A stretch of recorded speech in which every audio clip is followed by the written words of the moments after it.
بسم اللہ الرحمن الرحیم، سورہ بقرہ کی آیت نمبر 137۔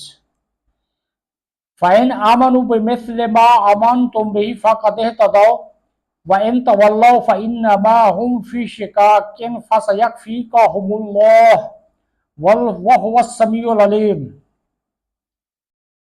ترجمہ کنز ایمان۔ پھر اگر وہ بھی یوں ہی ایمان لے آئے جیسا تم ایمان لائے ہو جب تو وہ ہدایت پا گئے، اور اگر منہ پھیریں تو وہ صرف مخالفت میں پڑے ہوئے ہیں۔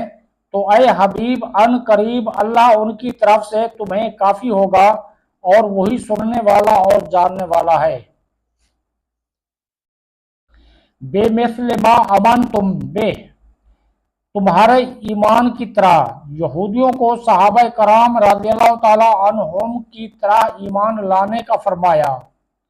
اس سے معلوم ہوا کہ صحابہ کرام رضی اللہ تعالی عنہم کا ایمان بارگاہ الہی میں معتبر اور دوسروں کے لیے مثال ہے۔ فَسَيَكْفِيكَهُمُ اللَّهُ، تو ان قریب اللہ تمہیں ان کی طرف سے کفایت فرمائے گا۔ یہ اللہ تعالیٰ کی طرف سے ذمہ ہے کہ وہ اپنے حبیب صلی اللہ تعالیٰ علیہ وآلہ وسلم کو غلبہ عطا فرمائے گا، اور اس میں غیب کی خبر بھی ہے کہ آئندہ حاصل ہونے والی فتوحات کا پہلے سے اظہار فرمایا۔ چنانچہ اللہ تعالیٰ کا یہ ذمہ پورا ہوا، اور یہ غیبی خبر صادق ہو کر رہی۔ کفار کے حسد و دشمنی اور ان کی مکاریوں سے حضور پر نور صلی اللہ تعالیٰ علیہ وآلہ وسلم کو کوئی ضرر نہ پہنچا۔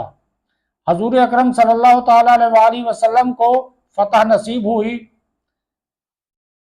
بنی قریظہ قتل ہوئے، اور جبکہ بنی نذیر جلا وطن کیے گئے، اور یہود و نصارہ پر جزیہ مقرر ہوا۔